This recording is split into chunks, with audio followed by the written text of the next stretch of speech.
Atlantic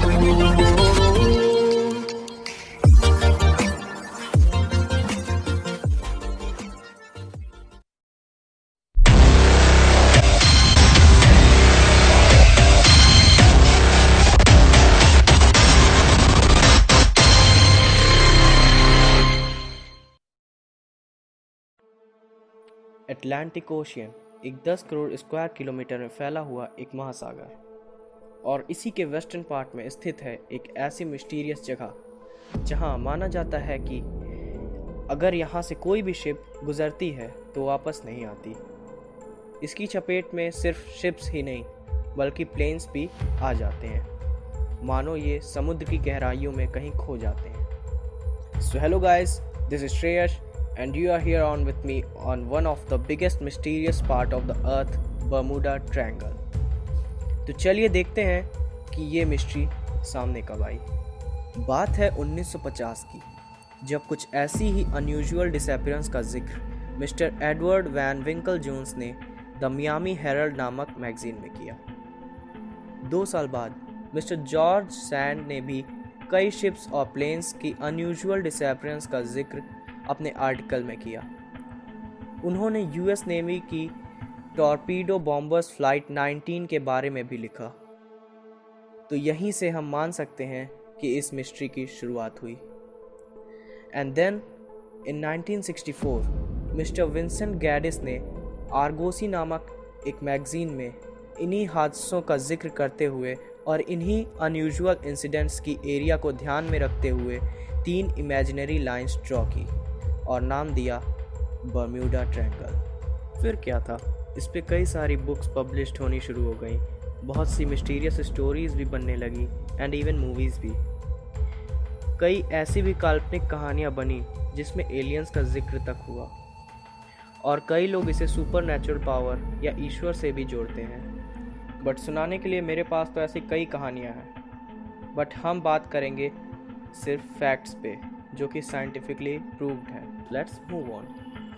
वैसे कहें तो बात शुरू होती है 1492 में, जब क्रिस्टोफर कोलंबस भी उन रास्तों से गुजर रहे थे और उन्होंने बीच समुद्र में ही कुछ अजीब सी रोशनी भी देखी और उनका कंपास भी अलग रीडिंग्स बता रहा था, जिसका जिक्र उन्होंने अपने लॉग में भी किया था।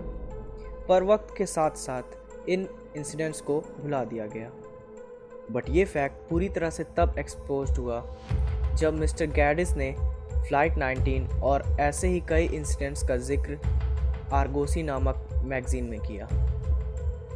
बात है 1945 की, जब यूएस नेवी की 5 टॉर्पीडो बॉम्बर्स की ट्रेनिंग फ्लाइट्स उड़ान तो भरी पर कभी वापस नहीं लौटी। आखिर ऐसा क्या हुआ उन फ्लाइट्स के साथ, चलिए देखते हैं। दिन था 5 दिसंबर 1945, जब यूएस नेवी की 5 टॉर्पीडो बॉम्बर्स की ट्रेनिंग फ्लाइट अरेंज की गई। फिर यूएस नेवी के इस ग्रुप ने फ्लोरिडा के एयर स्टेशन से उड़ान भरी। इन प्लेन्स को ईस्ट में जाना था और कुछ दूरी तय करने के बाद नॉर्थ में मुड़ना था एंड देन वापस उसी एयर स्टेशन पे लौट आना था। इस पूरे काम को करने के लिए जितना समय लगना था उसी के हिसाब से प्लेन्स में फ्यूल भरा गया था। सब कुछ ठीक चल रहा था कि अचानक सिग्नल लॉस के कारण वो फ्लोरिडा एयरबेस को डिटेक्ट नहीं कर पा रहे थे और इसी के साथ मौसम के हालात भी बिगड़ने लगे। इसी के चलते फ्यूल खत्म होने के कारण प्लेन समुद्र में क्रैश कर गए।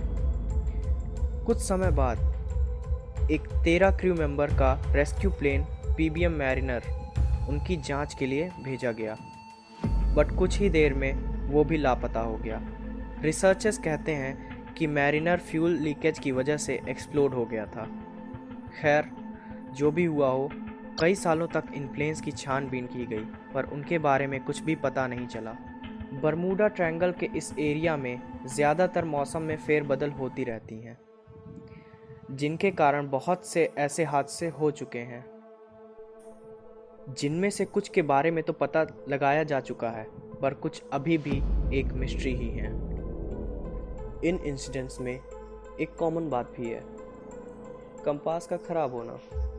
ज़्यादातर ऐसे इंसिडेंट्स में देखा गया है कि अक्सर कंपास गलत रीडिंग्स बताने लगते हैं। कुछ फैक्ट्स ऐसा भी कहते हैं कि उस ट्रायंगुलर एरिया में अनयूजुअल मैग्नेटिक फील्ड भी हो सकती है, बट अभी तक ये प्रूव नहीं हुआ है। तो आप इस बारे में क्या सोचते हैं? कमेंट्स में ज़रूर बताएं। इसी के चलते ऑस्ट्रेलियन लैबोरेटरीज़ के रिसर्च के अनुसार अगर पानी में बबल्स बन रहे हों तो उससे पानी की डेंसिटी कम हो जाती है, जिससे किसी भी शिप के डूबने के पूरे चांस होते हैं। कुछ ऐसे ही अनयूजुअल डिसअपीयरिंग इंसिडेंट के बारे में रिसर्च करने पर यह माना जा रहा है कॉन्टिनेंटल शेल्फ्स में अधिक मात्रा में मीथेन गैस प्रेजेंट होती है और मीथेन की पीरियोडिक इरप्शंस की वजह से बबल्स क्रिएट होते हैं, जिसके चलते शिप्स के डूबने के चांस बढ़ जाते हैं।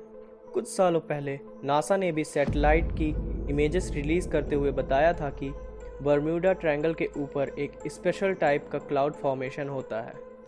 ये हेक्सागोनल क्लाउड्स होते हैं जिनकी वजह से ऐसा होता है। ऐसा बताया गया है कि ये क्लाउड्स 32 से 88 किलोमीटर की रेंज में फैले होते हैं और इनकी वजह से तकरीबन 150 किलोमीटर प्रति घंटे की रफ्तार से हवा या यूँ कहें एक ब्लास्ट ऑफ एयर या एयर बॉम्ब जनरेट होता है, जिसकी वजह से समुद्र में ऊंची ऊंची लहरें उठती हैं और जिनकी वजह से ऐसे हादसे होते हैं। कुछ भी हो, पर अभी तक यह एक तरह से रहस्य ही है। कई सालों से इस पर रिसर्च हो रहे हैं और हर कुछ सालों पर एक्सपर्ट्स दावा करते हैं कि यह मिस्ट्री सॉल्व हो गई है, पर अभी भी कुछ कहा नहीं जा सकता कि आखिर ऐसा एग्जैक्टली किस रीज़न की वजह से होता है। वैसे आप क्या सोचते हैं? कमेंट्स में ज़रूर बताएं। तो चलिए अभी के लिए अलविदा, मिलते हैं नेक्स्ट वीडियो में।